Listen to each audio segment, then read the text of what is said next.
What if the wrong address led to the right life? He knocked on a stranger's door in the pouring rain, just hoping to keep his daughter safe for the night. But the woman who answered had been waiting, though she didn't know it yet. If you love stories about unexpected kindness, second chances, and the quiet ways lives can change, make sure to subscribe to the channel so you don't miss a moment. Now, let's begin. Single dad knocked on the wrong door. The heiress looked up and said, "You finally found me." The rain slammed against the windshield in frantic pulses, turning the world outside into a blur of water and darkness. Daniel Harper leaned forward, squinting through the deluge as his truck crept along the unlit road winding through the Vermont hills. His 10-year-old daughter Lena sat beside him, bundled in her hoodie, coughing softly. "Just a little further, kiddo," he said, forcing his voice to sound calmer than he felt. They were lost. GPS was frozen. The turnoff they were supposed to take hours ago had vanished into the woods, and now the truck's engine stuttered every few minutes like it too wanted to call it a night. Another cough rattled from Lena's chest, sharper this time, more urgent. Daniel's grip on the steering wheel tightened. They had left the city for cleaner air, quieter roads, and maybe a chance to rebuild. After his wife Emily died last winter, everything had collapsed: the bills, the job, the house they could no longer afford. He'd promised Lena a fresh start. Instead, here they were chasing a rumor of a cheap fixer-upper cottage that a friend of a friend swore existed just beyond a town called Westridge Population, unknown signage invisible, and apparently hospitality optional. As they turned a bend, the headlights caught the outline of a wrought iron gate and a long, tree-lined drive. A stone pillar bore a weathered plaque, Remington Estate. Daniel hesitated. "This is definitely not the cottage," he muttered. But Lena wheezed again, her breath catching in her throat. That decided it. He turned into the drive. The tires crunched gravel as the truck rolled up to an old colonial mansion, massive, elegant, and dimly lit like a memory that refused to fade. The windows were tall and black against the rain, and ivy clung to the sides like veins on old skin. Daniel parked under the overhang and jumped out, rain soaking him within seconds. He opened Lena's door gently. "Wait here, honey. I'll see if someone can help just for a minute." She nodded weakly. He jogged up the steps and rang the bell. For a moment, nothing. Then came the muffled sound of footsteps. The door creaked open, revealing a woman around 30, dressed in a soft gray sweater and dark jeans, her auburn hair loosely tied back. Her expression was neutral, but guarded her eyes, sharp, calculating. "Yes," she said, her voice low and direct. I'm sorry for the intrusion," Daniel began, brushing water off his jacket. "My name's Daniel Harper. My daughter and I got lost on the road. Her asthma's acting up, and I was hoping maybe we could just sit inside until the storm eases." She glanced past him at the truck, saw the silhouette of the little girl inside. Then back at him. "This is private property." "I understand," Daniel said quickly. "I'm not asking for anything long-term, just shelter for an hour or two. The storm came out of nowhere, and she's not doing well." A pause. Her jaw clenched slightly as if measuring risk. "I have an old guest room," she finally said. "It's cold and dusty, but it's dry." Daniel exhaled. "Thank you. Truly." "I'm not doing this for you," she added, already walking down the steps. "I'm doing it for her." He followed her to the truck. When she opened the passenger side and saw Lena's pale face and chapped lips, something flickered across her expression, recognition perhaps. Or memory. "She needs a doctor," she said quietly. "She has one," Daniel replied. "This weather's just making it worse." Together they carried Lena into the house. The guest room hadn't seen use in years. The sheets were clean, though musty, and the old radiator creaked to life with a few bangs and wheezes. Lena curled up under the covers without protest. Within minutes she was asleep, her breathing slow and strained but stable. Downstairs, Daniel dried off in the kitchen while the woman heated water for tea. The house was a blend of old money and untouched time. grand chandeliers, dust-veiled portraits, and a kind of elegant decay that suggested wealth had once flowed easily here, but now lingered only in bones. "I'm Sophia Remington," she said flatly, pouring hot water into two mismatched mugs. "This was my father's estate. He passed last year." "I'm sorry," Daniel said. She gave a small, dry laugh. "Most people say that when someone they admire dies. I'm not sure 'sorry' applies to a man like him. He didn't push." They sat at the kitchen island. The silence was taut, but not entirely hostile. "You said you were headed to Westridge," she asked. Daniel nodded. "Supposed to be a place for sale just past town. I was planning to start over. Somewhere quiet for Lena. Somewhere clean." Start over from what he didn't answer immediately. Then, softly, grief, debt, noise, you name it. Sophia looked at him for a long time, her expression unreadable. Then she stood up and walked to a nearby drawer. She pulled out a folded piece of paper yellowed at the edges, drawn in careful pen. A map, hand-sketched. She unfolded it on the table between them. Daniel's brow furrowed. The layout looked oddly familiar. Sophia turned the paper toward him. "I saw your notepad in your jacket pocket, the one with your route drawn out. Some of your markings. They're almost identical to this." He pulled his notepad from his coat and laid it beside the map. "Nearly the same." Daniel looked up. "What is this?" "It's something my father left me before he died," she said. No explanation, no letter, just this. "And what does it lead to?" "I don't know. I gave up trying to figure it out months ago. But then, you knocked." She studied him as if seeing him for the first time. Not just a stranger with a sick child, but something more complicated. "I think maybe you're the first person in years who didn't want anything from this house." A long silence settled between them. Outside, the storm raged on. Inside, something had begun, and neither of them could yet see where the map would lead. The morning brought a fragile stillness, as if the storm had taken its final breath and left the world holding its own. The wet pines shimmered outside the windows of the Remington estate. Inside, the old house moaned in places, pipes settling floorboards, responding to footsteps like whispers from another time. Daniel stirred in the guest room armchair, having refused the bed, choosing instead to sit near Lena throughout the night. He rubbed the sleep from his eyes and looked over at his daughter. Her small frame rose and fell with each breath, her color better now, the wheezing softened. For the first time in days, he allowed himself a sliver of peace. Sophia knocked once and pushed the door open slightly. "I made coffee," she said, softer than the night before. Daniel nodded. "She's better." "I noticed." A pause. "She talks in her sleep." He smiled faintly. "She talks, constantly. Sleeping's the only time I get to keep up." That earned the tiniest lift at the corner of Sophia's mouth almost a smile, but it didn't quite make it to her eyes. They moved downstairs to the kitchen. The smell of dark roast coffee filled the space, mingling with the scent of old wood and something floral lavender, maybe from a forgotten vase in the hallway. Daniel stood at the kitchen counter, sipping from a cracked mug.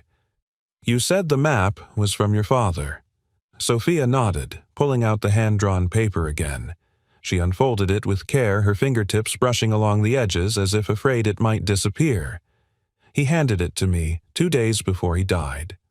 No note, no instructions. Just said, 'You'll know what it means when it matters.'" Daniel studied the map again. It wasn't a precise topographic rendering, more like memory turned into lines and symbols.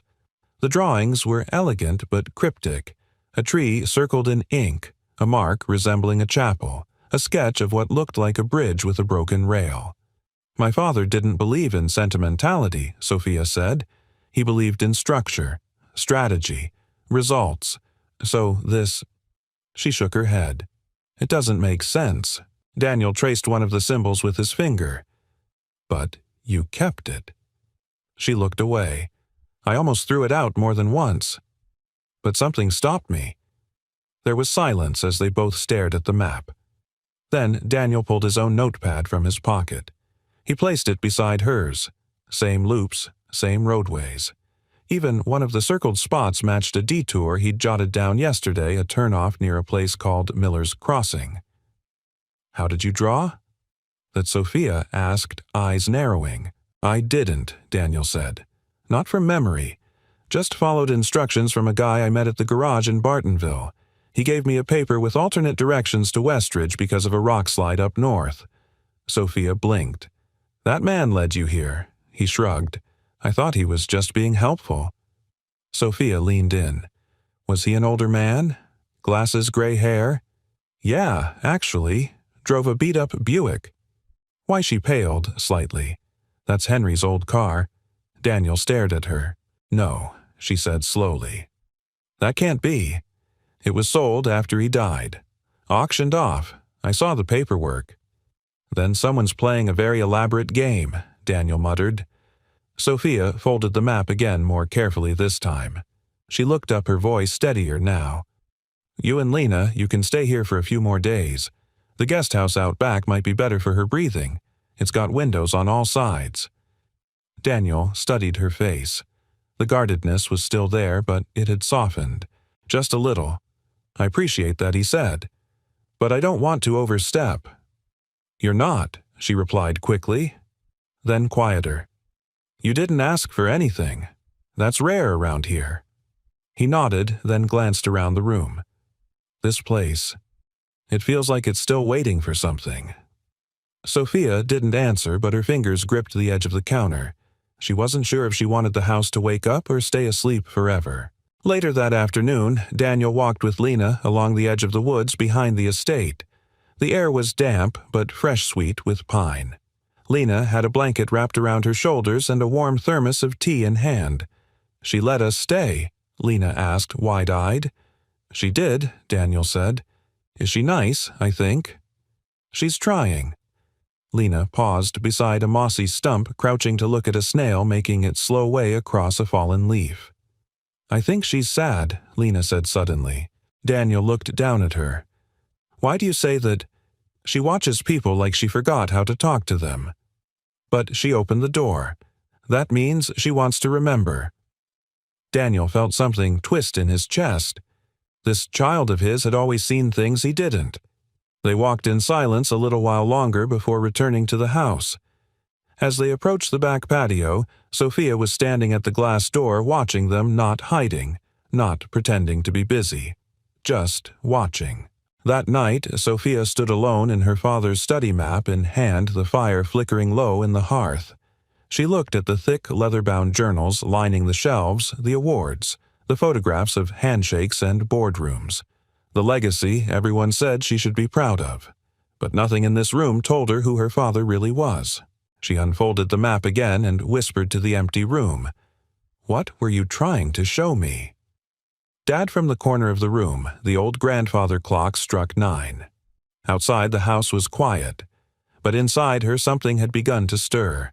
Not just curiosity, hope, not for a fortune or a mystery solved, but for the chance just maybe to unearth something good from everything she had buried. And for the first time in a long while, Sophia didn't feel entirely alone. The next morning greeted them with sunlight slicing through mist like truth-cracking silence. The air smelled of earth and new beginnings. Daniel stood at the edge of the guest house porch with a mug of reheated coffee, watching Lena chase butterflies around the overgrown lawn in her socks. Her cough had quieted overnight. Her cheeks had regained color. It was the first time in months she looked like a kid again.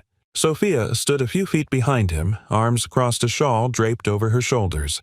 She'd been watching them quietly, as though trying to solve a puzzle whose edges didn't quite fit. "She's better," she said. Daniel turned. "She is." "This air's doing more than any inhaler could back in the city." Sophia nodded, once then glanced down at the mug in his hand.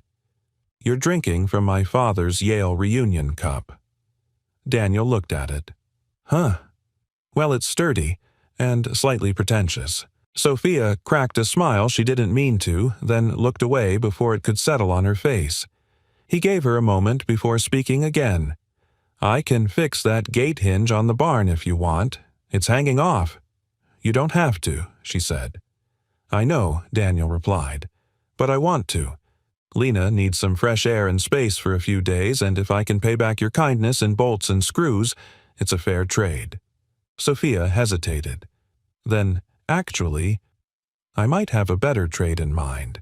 She disappeared into the house and returned with a small bundle of folder, thick with papers, a second map, this one marked in red pencil, and a stack of old photographs. She laid them on the picnic table beneath the oak tree. Daniel followed her and sat across from her. "I've been staring at these for over a year," Sophia said, not looking up. "The map, my father left some deeds and donation receipts, and a photo of him standing outside a small building in Westridge with a boy next to him. I don't recognize the boy. I don't even know what the building is. I've looked it up, but it doesn't exist anymore." She paused. "I don't know what he wanted me to see, or if it even matters." Daniel said nothing. He studied the photo. The boy was about 10, slight build, grinning in that awkward gap-toothed way kids did when they didn't know how to pose. But the eyes, they weren't just happy. They were grateful. Daniel looked up. That building. I think it used to be the Millers Crossing Community Center. Sophia blinked. "How do you know that I lived near here as a kid, before I moved to the city? Used to go there with my mom sometimes. They had free tutoring and peanut butter sandwiches on Tuesdays." Sophia absorbed that silently. Then she leaned in her tone, shifting. "Here's my offer. Help me figure out what my father was doing with this map, these places, these people. In return, you and Lena can stay here as long as you need." Daniel stiffened slightly. "That's generous, but I don't want charity." "It's not," she said firmly. "It's a job, a partnership if that's easier to swallow. I need someone who sees things differently than I do. Someone who isn't caught in the same frame I've lived in my whole life. You're outside it. That's what I need." Daniel looked down at the photo again, then at Lena, now lying on her back in the grass, pointing at clouds and naming them like constellations. He looked back at Sophia. "This would just be for a few weeks," he said. "Agreed. And you're not going to put our faces on some foundation brochure, are you?" Sophia rolled her eyes. "God, no. I hate those." He smiled. "Then you've got yourself a deal." They shook hands across the table. It wasn't dramatic. No music swelled in the background. No moment of revelation. But something shifted, like two tectonic plates that had quietly pressed against each other for years finally clicking into place. That afternoon, Daniel started repairing the barn hinge, and Sophia brought out 2 folding chairs and a box labeled Dad's Off-Grid Notes. Lena sat between them with colored pencils, occasionally glancing over and asking questions like, "Did Mr. Remington ever go to space?" And "Why did people write letters when they had email?" Sophia answered the first with a dry, "He never left the atmosphere," and Daniel answered the second with, "Because typed words don't smell like old paper and honesty." Lena scribbled both answers into her drawing of the house, where she'd drawn a version of Sophia with a speech bubble that read, "He never left the atmosphere, but his kindness did." Sophia stared at the drawing for a long time, then turned back to the map. Daniel, watching her out of the corner of his eye, saw the way her fingers slowed on the paper, the way her shoulders dropped ever so slightly. He saw a woman unraveling, not breaking, but unfolding like parchment long stored, finally exposed to light and air again. And he knew what that felt like. That evening, as twilight painted the yard in fading gold, Sophia stood in the study again. She touched the spine of one of her father's ledgers, then pulled it out. Inside were numbers, donations, some anonymous, others under pseudonyms. But all were real, all traceable, and every one of them pointed to the same theme, quietly giving, discreetly restoring, refusing public credit. Sophia whispered to herself, barely audible in the echoing room, "You were never just the man in the headlines. Were you? Dad outside?" Lena's laughter rang through the open window, and for the first time Sophia didn't feel like she was standing guard over a mausoleum. She felt like she was standing on the edge of a map she hadn't known was hers. And maybe, just maybe, she wasn't meant to walk it alone. The Remington truck once used to haul crates of pharmaceuticals now carried more modest cargo, an old wooden crate of tools, a folded lunch bag packed by Lena, and a printed version of the mysterious map annotated in both red and pencil-scribbled notes from Sophia and Daniel. They drove in silence along a country road lined with maples just beginning to blush gold. The fall air hummed with quiet promise. It had been 3 days since their deal. 3 days of late-night studying, cross-referencing ledgers and property deeds. 3 days of unexpected warmth between people who a week earlier had been complete strangers. Their first stop was a faded sign on the edge of a town that read Miller's Crossing, closed until further notice. Beyond it, a chain-link fence surrounded what remained of a red brick building with broken windows and weeds curling up its foundation. Sophia stepped out first, her boots crunching over gravel. She stared at the building like it had once insulted her. This was the old community center, Daniel said, following her. They used to give out warm meals, tutoring, and blankets in the winter. My mom brought me here when I was a kid. First place I read a full book cover to cover. Sophia glanced at him. Which book, Where the Red Fern Grows? He chuckled. Didn't admit I cried until I was 30. A faint smile tugged at her lips. They approached the fence. The padlock was old, rusted. Daniel glanced around. No one's touched this in years. Sophia pulled a letter from her coat pocket, one they had found among her father's old files. It was dated 12 years ago and addressed to a woman named Celia Burns, the then director of the center. Celia, use this money for what matters. Please don't name anything after me. If we fix what's broken quietly, it stays pure. H, underneath, was a check stub, 75 $. He kept it off the book, Sophia murmured, holding the paper delicately. No tax write-off, no headlines. Daniel leaned against the fence. He gave a place like this another 5 years of life. That's not a donation. That's preservation. Sophia nodded slowly. He believed in this. Quietly. Her voice was distant, like she was speaking through time, not just memory. They circled to the back of the building, where the fence had partially collapsed. Inside, dust motes drifted through broken beams of light. Torn posters still hung on the walls, Literacy Night Wednesdays, Family Meal Fridays. A rusted filing cabinet sat against the wall. Daniel pulled at the drawer. It creaked open. Inside was a photo. Sophia took it, her breath catching. It was her father, 10 years younger, smiling gently beside a young boy with a cast on his arm. The boy was reading aloud from a book. "That's not you, is it?" she asked Daniel. No, but it could have been. On the back, scribbled in faint ink, "Don't just fund places, go sit in them." Sophia blinked hard.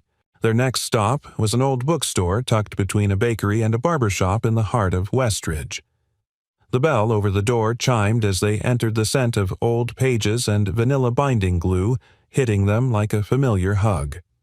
An elderly man with thick glasses looked up from behind the register. "We're open, but barely," he grunted.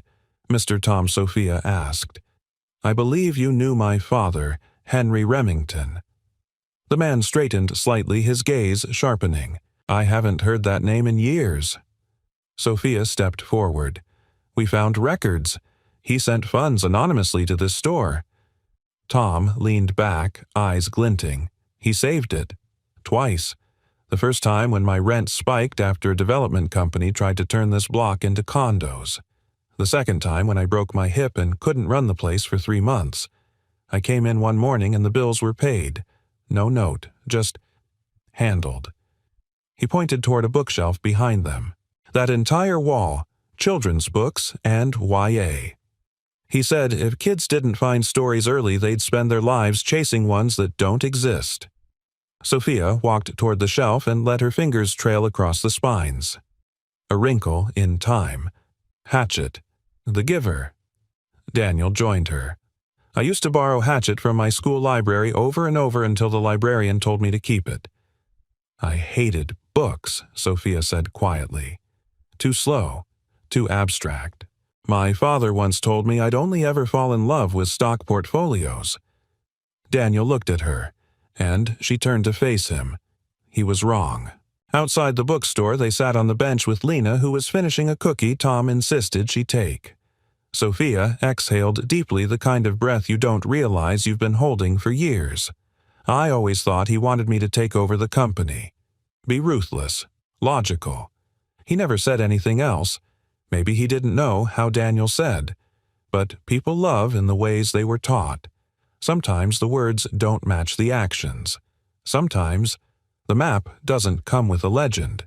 Sophia looked at him sharply, then softened. You're more poetic than you let on. He shrugged. I've had to say a lot of hard things in simple ways. Lena doesn't do metaphors. I do too, Lena said from the bench. Like that time I told you the hospital smelled like old pennies and broken promises. Daniel winced. Okay, fine. She does metaphors. Occasionally, terrifyingly well. Sophia laughed, and for the first time it wasn't cautious or polite, it was clear and full, like it came from somewhere unguarded.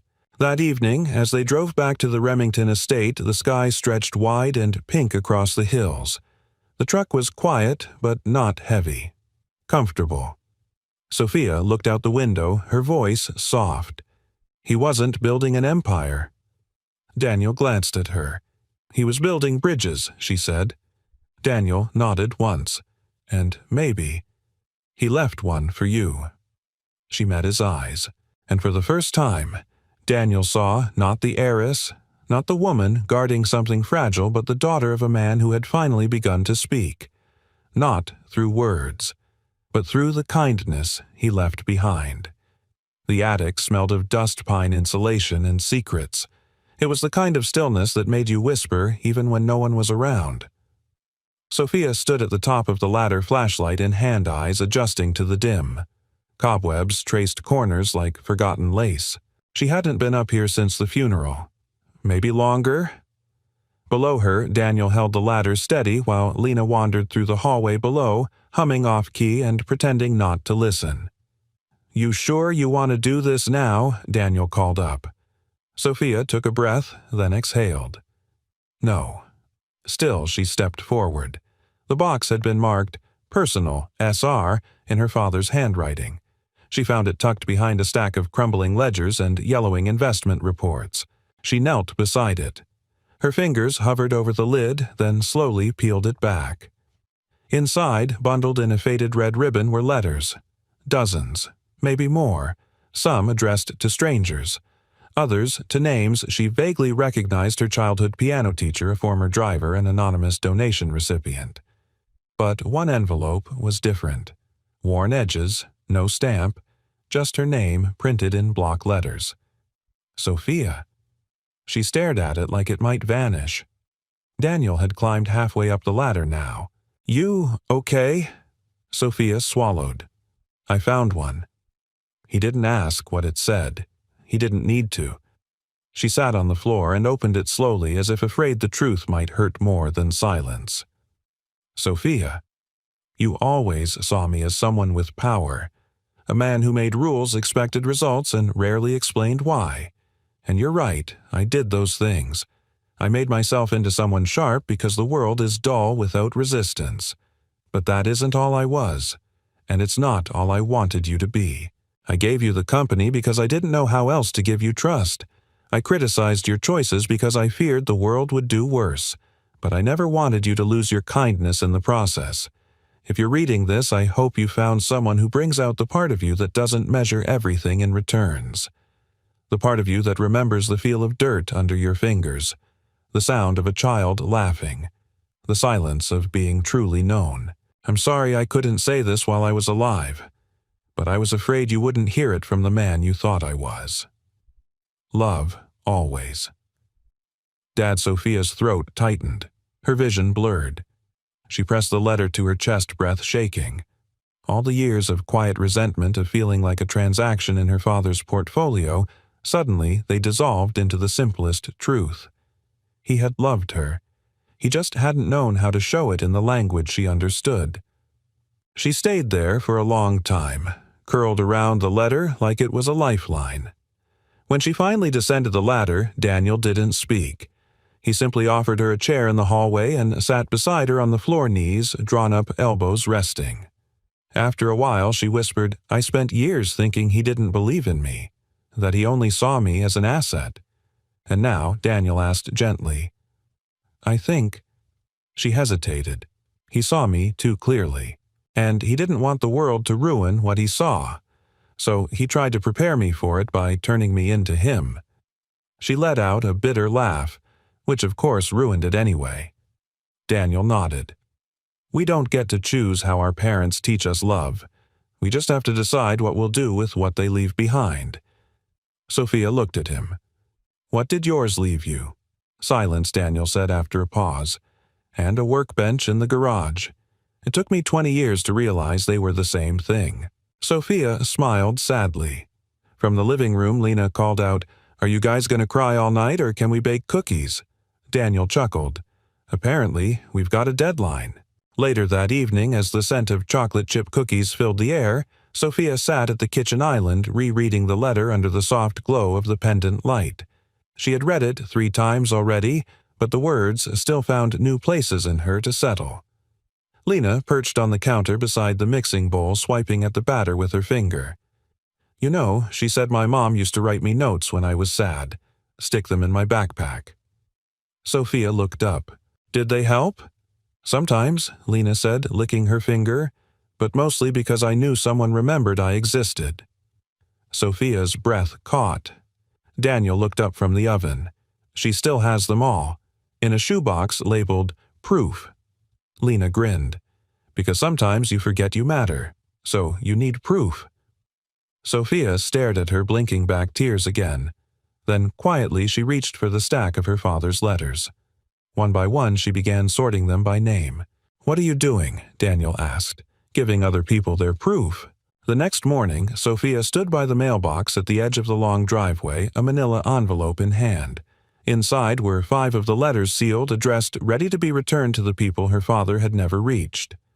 Daniel approached, holding a thermos. "You sure about this?" "No," she said, smiling. "But it feels right." They stood together, watching the mail truck crest the hill. Sophia held out the envelope. Daniel didn't take it. Instead, he looked at her and said, "You don't need to carry all this alone." And she believed him. For the first time, she believed someone meant it not as a pitch or a promise, but as a truth, whole and simple. Sophia placed the envelope gently in the mailbox and closed the lid. A wind swept through the trees. The leaves fluttered down like quiet applause, and somewhere inside her a door, long shut, had finally opened. The phone rang just after dawn. Sophia blinked awake in the quiet stillness of the guest house. Light was filtering in through the lace curtains Lena had insisted they hang the night before, claiming this place needed a little softness. The old wooden floor beneath Sophia's bare feet was cool grounding. She reached for her phone on the nightstand. Incoming call, Wesley Heiress, board chairman. Her stomach clenched. She let it ring twice more before answering. Wesley. Sophia. His voice was brisk, clipped. "We need you back." She sat up straighter. "I told you I was taking time to time's up. The acquisition with Elcor is stalling. Legal's a mess. Investors are panicking.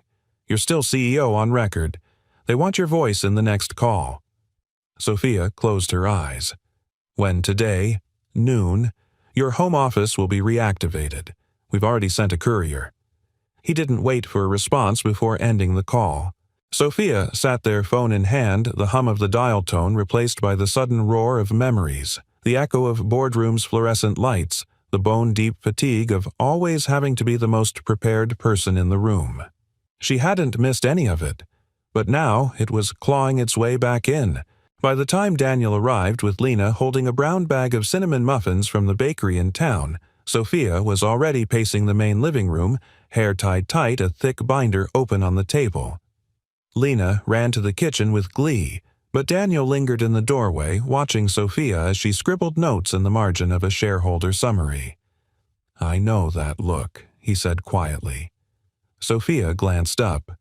What look? The one people get right before they walk back into a burning building. She didn't reply. He stepped closer. They called yes. And I'm expected to clean up a deal they fumbled, stabilize investor trust, reassure the market. Of course you are. Sophia paused. I'm good at it, Daniel. I don't doubt that. But I hate it. She added the words, surprising even herself. Daniel waited. Sophia ran a hand through her hair. For so long I believed that being in control was the only way to stay safe. That if I could anticipate every variable, I'd never feel powerless. Her voice broke slightly. Daniel moved to the arm of the couch, sat down. What changed, Sophia looked toward the kitchen where Lena was quietly singing a made-up song about muffins and honey. Then she looked back at Daniel. You two did. He said nothing, giving her the space. Sophia sat across from him, her voice low. This house, these letters, my father's ghost in every drawer, I thought if I solved the mystery, I'd get closure. But what I found instead was a version of myself I'd forgotten how to be. Daniel met her eyes. Then, don't walk away from her. Sophia gave a shaky laugh. You make it sound so easy. It's not. I know that. Choosing a different life is terrifying, especially when the world keeps handing you a crown and saying, put it back on. He paused. But maybe you don't need to burn your old life down. Maybe you just stop letting it own all of you. At noon, Sophia sat in front of the laptop in the sunroom, her father's map tacked to the wall behind her, visible only to her, not to the corporate grid of faces lining the screen. Ms. Remington Wesley began. Thank you for joining. We've reviewed your absence as compassionate leave, but need confirmation that you are re-engaging. Sophia's voice was even. Define re-engaging. He blinked. Excuse me, you want my name, my authority, my image to stabilize your narrative. But do you want me? The person, a murmur, ran through the conference. I'll offer you a compromise, she said. I'll sign off on the Elcor merger strategy provided two things happen. First, a 10% increase in community reinvestment from post-acquisition profits. Second, full transparency on executive severance packages for review. Publicly. Wesley blinked. That's highly irregular. But legal, she said, and ethical. If we're going to call ourselves visionary, let's act like it. There was a long silence. Then muted nods appeared across the screen. Wesley stiffened. Very well. Sophia smiled faintly. Then that will be my final contribution. A beat. You're resigning. I'm rebalancing. She ended the call.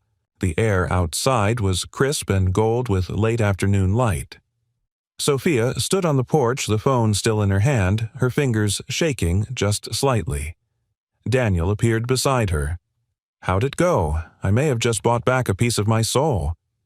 He grinned. Did they cry? No. But they blinked more than usual. They stood in silence a moment before Sophia asked, You ever feel like you've been living someone else's life, and just now remembered who you are?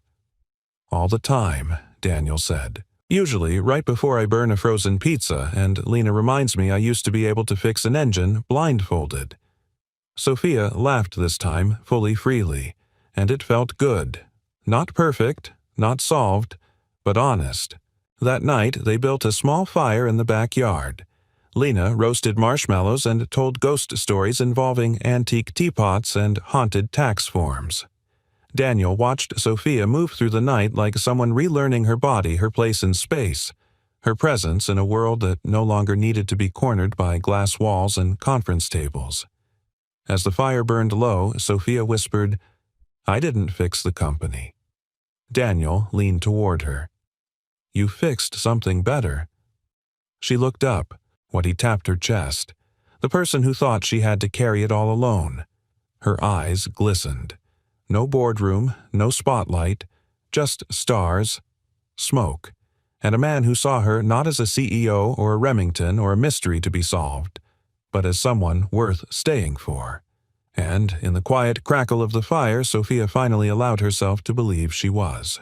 Daniel lay awake that night on the old couch in the guest house, staring at the cracked ceiling as the fan above him spun in slow, uneven circles.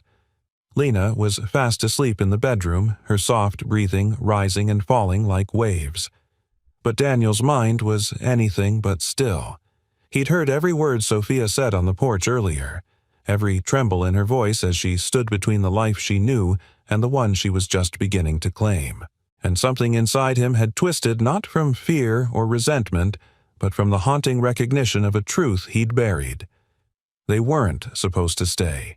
He and Lena had come to Westridge for rest, for healing, not for roots, not for a future, and certainly not to entangle their modest, unpredictable world with the daughter of Henry Remington and her 1,000-acre legacy. But there was something else, something he hadn't expected. Belonging, not in the house, not in the land, but in the way Lena smiled here, in the way Sophia had laughed around the fire, in the way the silence between them wasn't empty anymore. He turned toward the window. A light was still on in the main house. Sophia's silhouette passed behind gauzy curtains, pacing slowly. Maybe she couldn't sleep either. Daniel sat up. He looked down at his hands, calloused, nicked from years of work of holding broken things together. He had no business holding her hand, or staying in her world. He'd always believed that. But what if that belief had kept him smaller than he needed to be? He rose, walked softly into Lena's room, and knelt beside her bed. "Hey, Bug," he whispered. She stirred. "Daddy, I need to ask you something." Her eyes opened hazy with sleep. "Is it morning?" "Not yet. I just need to know. If we left tomorrow, how would you feel?" Lena blinked. "Are we in trouble?" "No, sweetheart, not at all." She was quiet for a long time. Then, simply, would Sophia be sad? Daniel swallowed. "Maybe." Lena nodded, thoughtful. "Then I'd be sad, too." He brushed a strand of hair from her forehead. "Do you like it here?" "I like the way the wind sounds through the trees," she said. "I like the smell of the wood in the guest house, and I like how you laugh more." Daniel's throat tightened. "I do." She nodded sleepily. "You didn't used to. Not since Mommy." He kissed her forehead, then stood. Lena reached for his hand. "Don't make your decision because you're scared, Daddy. Make it because you're kind." He stared at her. "Where did you learn that?" She smiled. "From you." The next morning, Daniel found Sophia on the back patio with 2 cups of coffee and a clipboard filled with notes. She looked up as he approached, her expression unreadable but expectant. "I need to talk to you," he said. She gestured toward the chair across from her. "I figured." He sat. The silence between them held weight but not tension. "I've been thinking," Daniel began, "that maybe it's time for us to move on." Sophia's lips parted slightly. She didn't speak, just waited. "I don't want Lena to grow up thinking we belong where we weren't invited to stay," he said carefully. "And this place, this life, it's yours, Sophia. Your father built it. You're rebuilding it. We were just passing through." Her voice was low. "Are you sure that's all this was?" Daniel hesitated. "Then no, I'm not." Sophia looked away, jaw clenched. "I've spent so long making decisions based on survival," Daniel said, "and I've done a decent job of keeping Lena safe. But I'm starting to wonder if playing it safe is keeping us small." Sophia's eyes shimmered. "So stay." He looked at her vulnerable in a way that made him feel raw. "But what if I mess it up? What if I drag this place down or make things harder for you?" "You already make things easier," she whispered, "not by fixing stuff, by being here, by being you." Daniel exhaled as if something unspoken had been released. Sophia reached for the clipboard and tore off the top page.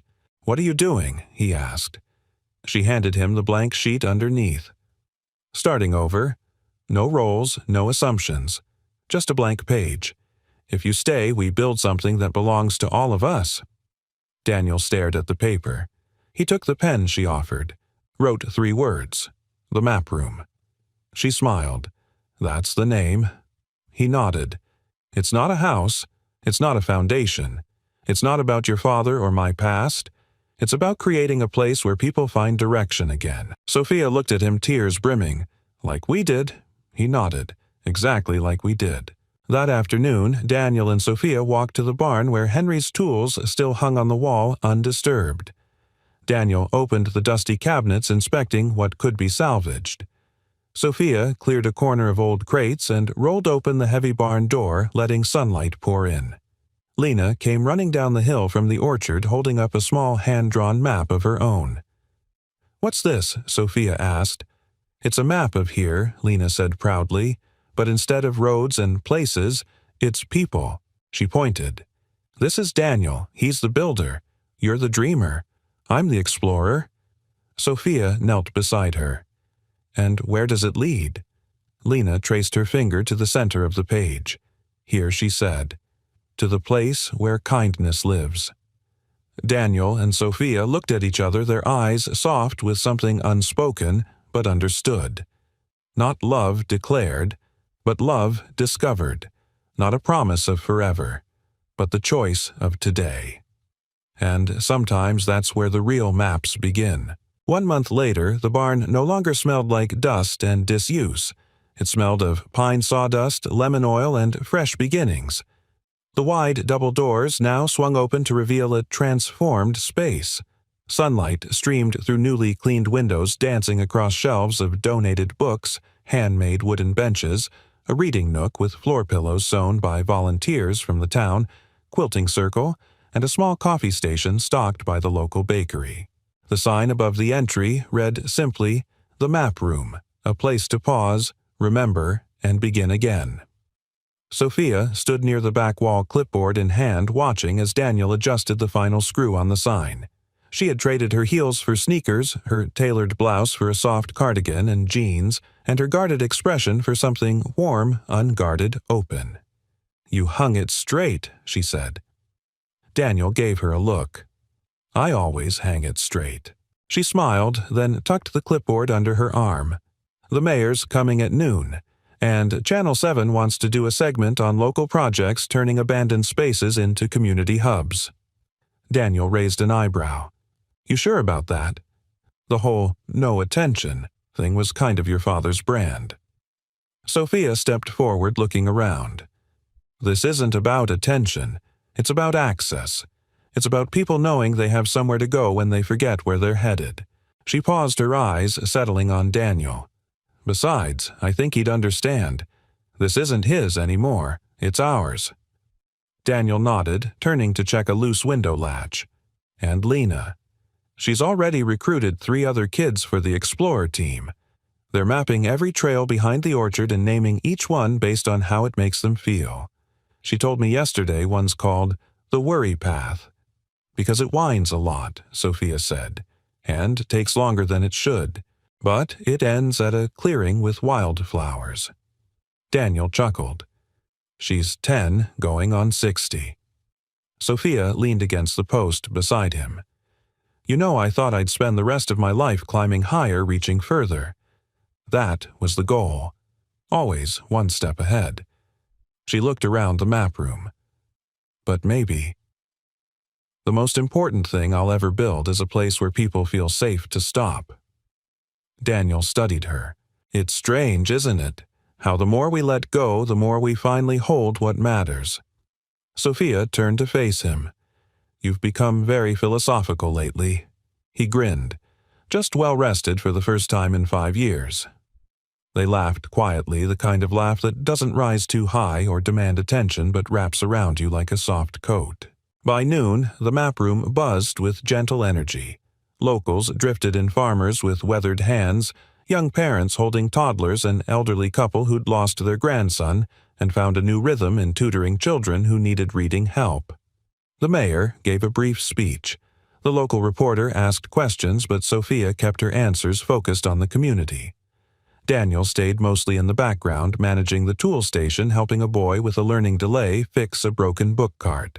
Sophia watched him from across the room and saw for the first time not just a man who had stumbled into her life, but one who chose to stay.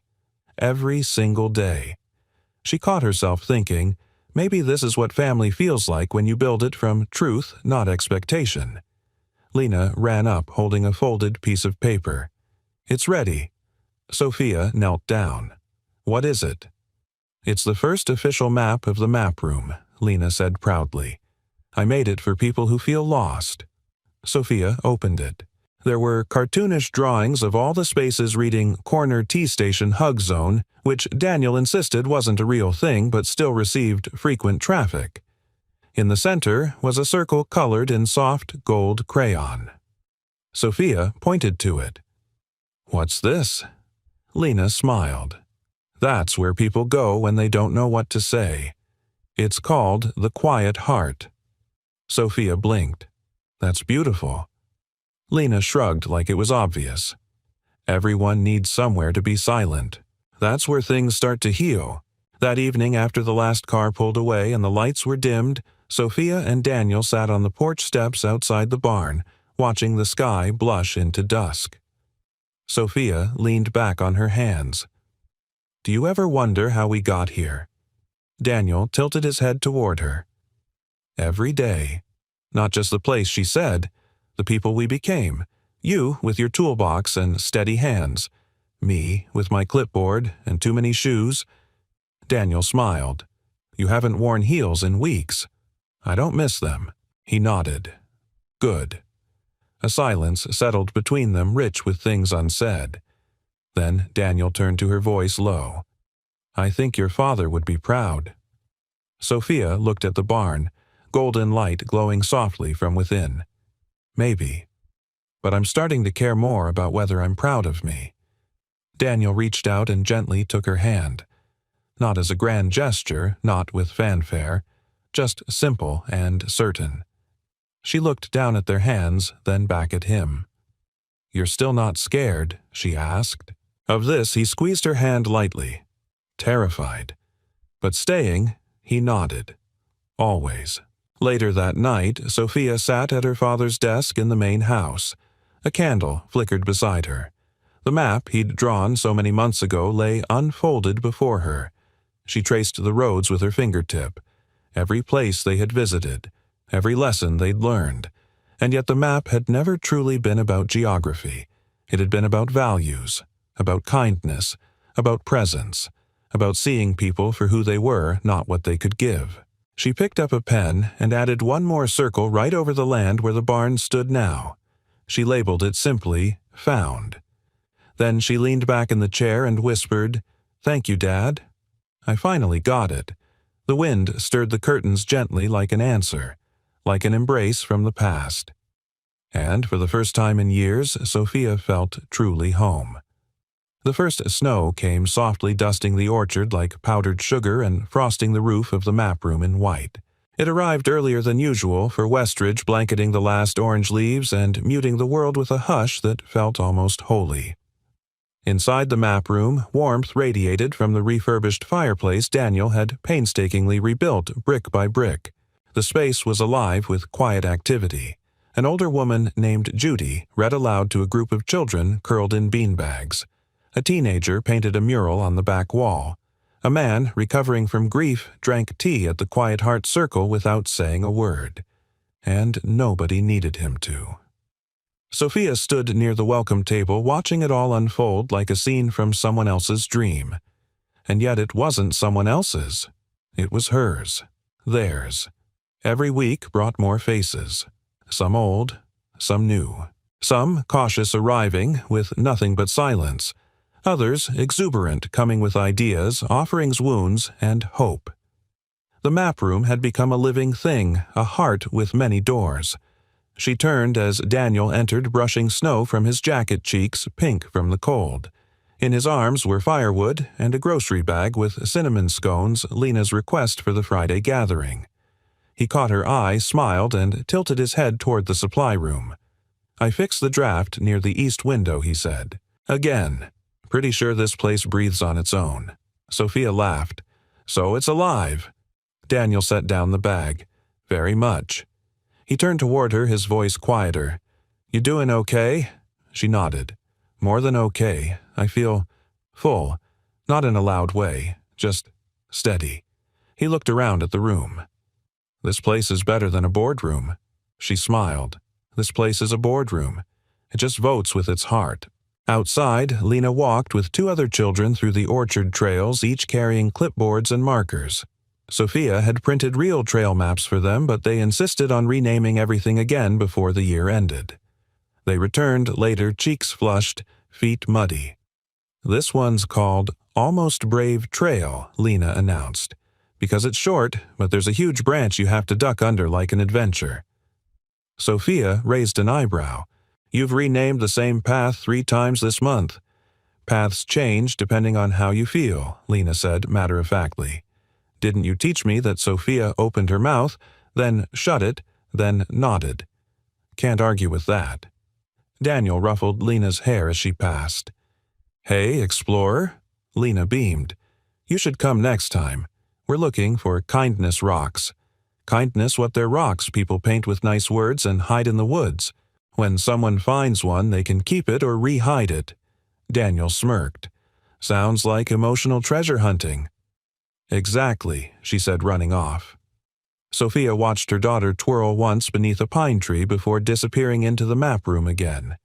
She turned to Daniel. "She's happier here than I've ever seen her. She's not the only one." Later that evening, the 3 of them sat on the front porch of the guest house, now adorned with soft white lights and a small wreath Lena had made from twigs and buttons. Hot cider steamed in their mugs. The stars shimmered in a sky so clear it looked like it might break. Sophia rested her head on Daniel's shoulder. "Do you ever think we stumbled into something meant for us?" she asked. Daniel thought for a moment. "No, I think we chose it. Every day, even when it was hard, especially when it was hard." She looked up at him. "I almost ran." "So many times?" "I know. Why didn't you?" Daniel turned to face her. "Because I've spent most of my life holding back for fear of not being enough. And then I came here and you let me be useful. Not flashy, not extraordinary, just needed. That's rare. I wasn't going to walk away from that." Sophia blinked back tears. "Also," he added with a small grin, "Lena said she'd ground me if I left." They both laughed. Then Sophia whispered I was so scared to let people in. I didn't realize the walls I built to keep others out were also keeping me in. Daniel kissed her temple gently. "You're not inside those walls anymore." The next day, Judy, the older woman who read to the children, approached Sophia at the fireplace. She held a small wrapped box. "This came for you," she said. "No return address." Sophia opened it to find an old compass. Brass, heavy, worn from use. Taped beneath it a small note for when you forget the way forward. Trust the things that don't move. Love, time, and the places that stay kind. No signature. But Sophia didn't need one. She turned the compass over in her hand, the needle steadying as if it had found true north not on the map but inside her. She pressed it to her chest, breath catching. Then she looked up, eyes shining, and whispered, "Full circle." Daniel stepped beside her, his voice soft. "What did it say?" She held up the compass, eyes locked on his. It said, "We're not lost." That evening, as snowfall returned, and children painted kindness rocks by the fireplace, and neighbors swapped recipes for stew and apple pie, and laughter echoed off wooden beams once filled with silence, Sophia stood in the center of it all, and realized her father's map hadn't led her to a place. It had led her home. Not a house, not an inheritance, not even a legacy, but a life she had built choice by choice, heart by heart. And now she wasn't walking it alone. Not anymore. It was a Sunday morning when Daniel discovered the last clue, not by design, but by something far older and more sacred than planning quiet curiosity. He'd been sorting through a dusty cabinet in the back of Henry Remington's study, intent on repurposing the space for the map room's first writing workshop. Sophia was meeting with a librarian from town about a mobile book cart, and Lena was outside mapping the Courage Trail, which looped through the East Orchard, and according to her only showed up when someone felt ready to walk it. Daniel opened the cabinet doors expecting more ledgers or forgotten pens. Instead, he found a thin wooden frame wrapped in brown parchment and twine. Tucked beneath it was a sealed envelope marked with a single word, "End." He turned it over in his hands, pulse rising with something close to reverence. For a long moment he stood frozen, unsure whether he was interrupting something sacred. Then he unwrapped it. Inside the frame was a piece of thick, hand-textured paper. Ink lines drawn with care shaped a simplified map of the Remington property, this time focused on the land itself, not the outer world. The orchard, the old barn, now the map room, the walking trails. And at the center of it, all circled in gold ink, was the main house. But not labeled house. It was labeled Return. Daniel unfolded the note. If you've made it here, then you've walked far enough to ask the right question. What was I building this whole time? I used maps to hide what I couldn't say about regret, about longing, about the daughter I didn't know how to hold without pressing too hard. I taught the world how to follow my mind, but I failed to teach my child how to follow my heart. So I left this one final marker, not to guide you forward, but to bring you back, to remind you that sometimes the most courageous path is the one home. Love always, Dad. Daniel sat back slowly, the page resting in his lap like a confession or a prayer. His throat tightened.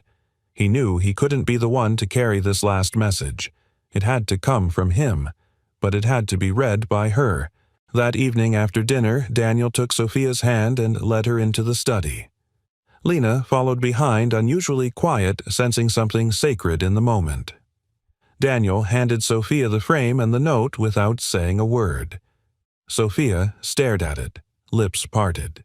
As her eyes moved across her father's words, her shoulders began to tremble, not with sorrow, but with the kind of recognition that only comes when you realize someone loved you more than you ever knew, and in a way you didn't know how to ask for.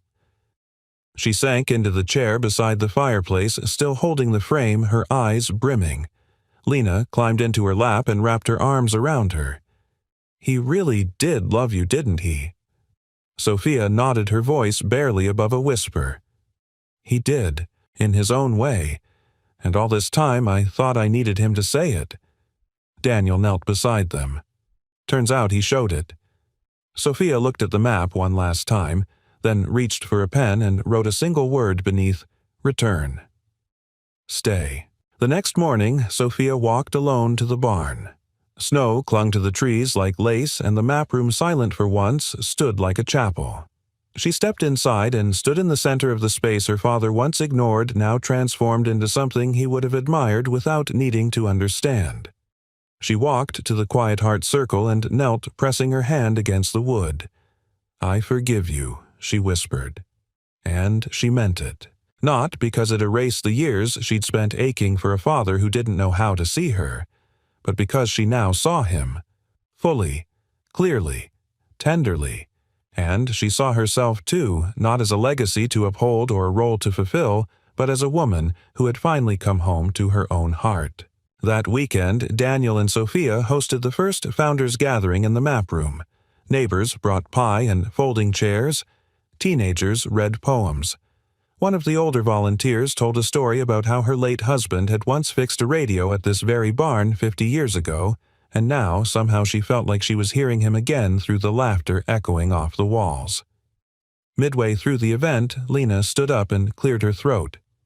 I made a new map, she announced. She handed copies to everyone. Each person's name was written on the page with a line leading not to a building or a road, but to a feeling, kindness, hope, music, listening, laughter, tea.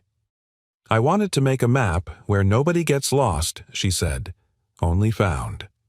A silence followed. Then came applause, not thunderous but steady, like rain on a roof, like warmth in winter. Sophia pulled Lena into a hug and whispered something only she heard. Daniel watched them, arms crossed gently the same way Henry once had in an old photo by the orchard. The room, this life, was whole. Not perfect, but complete. That night, after everyone left and the map room lights dimmed to a soft glow, Sophia stood at the porch and looked up at the stars. Daniel came to stand beside her. I was thinking, she said, maybe we don't have to name everything. Maybe we just live it. He slipped his hand into hers. But if we did name this moment, this feeling, what would we call it? She smiled. Arrival. He leaned in close. Then we're finally here. Snow fell again, gentle and slow. And in the hush between one breath and the next, Sophia closed her eyes and knew she wasn't following her father's map anymore.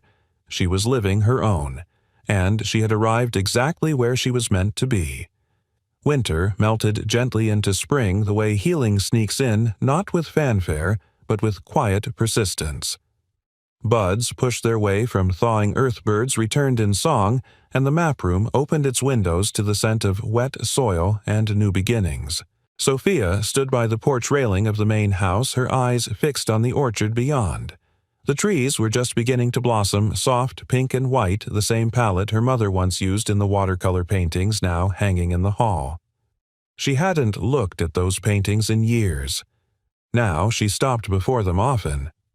Below the hill, Daniel was helping Lena and two other kids patch a small bridge they'd built over a seasonal stream. The children had named it The Crossing and painted a sign that read, "Here is where fear becomes curiosity." Daniel looked up and caught Sophia watching. He raised a hand. She raised hers back. She had once believed strength meant holding the world at arm's length. Now she knew better. Strength was letting people matter to you, letting them stay, letting yourself stay. Inside the house, a familiar box sat open on the dining room table, the last of her father's unsent letters. She had mailed most of them dozens. Some had been returned, others answered with tears, with stories, with reconciliation. Some recipients never replied. That was okay. Not all kindness requires recognition. Some simply needs to be released. This letter, however, had no address, no name, just a single line on the envelope. For the one who brings it full circle. Sophia had wondered if it was meant for her, or Daniel, or maybe someone who hadn't yet arrived. And then, one morning, Lena. Of course it would be. Lena had picked up the envelope, studied it, and whispered, "I think it's for the next person who knocks." Sophia had smiled. "Then we'll keep it safe, until they do." That afternoon, the map room buzzed with preparation for its first anniversary celebration. Neighbors brought potluck dishes. Children strung handmade bunting from tree to tree. A musician from Boston had driven 2 hours just to play acoustic guitar beneath the barn's rafters. Sophia adjusted a sign by the welcome table. Daniel was taping up Lena's new map, A Year of Firsts. It charted the people who had visited the projects that bloomed the hearts that shifted. She had drawn it not with roads, but with tiny symbols, each one representing a person, a story, a moment that had meant something. Daniel stepped back to admire it. She's made a map that doesn't lead to a place, it leads to meaning. Sophia nodded. She gets that from you. He gave her a look. Don't underestimate what she's picked up from the woman who turned an empire into a refuge. Sophia smiled. Maybe the difference was never as far apart as I thought. As twilight fell, fairy lights flickered on and laughter spilled across the lawn like music. Sophia stood by the map room door, welcoming neighbors, hugging familiar faces, shaking hands with newcomers. She had always hated small talk. Now she treasured every conversation. They weren't filler anymore. They were invitations. Near the fireplace, Lena was reading aloud from her journal. Her voice, once shy and uncertain, now rang with quiet confidence. This place was a barn, she read. Then it was a maybe. Then it became a memory waiting to happen. A hush fell as she closed the book. Sophia's eyes stung. Daniel slipped beside her, whispered, "Your daughter just rewrote the definition of hope." Later that night, after the last guest had left and the stars pressed gently against the dark sky, Sophia walked back to the porch of the main house. She sat on the top step barefoot, listening to the soft hum of crickets and the creak of the wind through the trees. Daniel joined her, handing her a mug of mint tea. "Hard to believe it's only been a year," he said. Sophia nodded. "Feels like longer. Feels like I've been walking toward this moment for a lifetime." They sat quietly. Then Daniel turned toward her. "Do you remember the night we met?" "In the rain," she said softly. "You knocked on the wrong door." Daniel smiled. Or maybe the right one, just not the obvious one. Sophia reached into her sweater pocket and pulled out a small object, the compass Henry had left behind. She handed it to Daniel. "What's this for?" he asked. "It's yours now," she said. "I used to think it pointed me to my father. But it didn't.